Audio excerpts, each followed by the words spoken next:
Marumi talaga ang politika. Malungkot maging isang pinuno.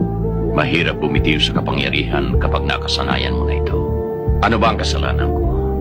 Bakit? Pinagtutulong-tulungan ako ng buong puwersa ng gobyerno. Pinalis ako sa pwesto dahil sa pag-iiba ko ng partido. Nasaan ang katarungan doon? Hindi pa ba sapat na katunayan ang pagdagsa dito ng mga taong bayan para suportahan ako? Hindi ba tama lang na ang tinig ng bayan ang dapat nilang pakinggan?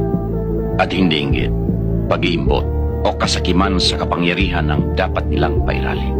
Hindi ko alam kung ano mangyayari kaano, pero magsisinungaling ako sa iyo kung hindi ko aminin na natatakot din ako. Pero kailangan harapin ko.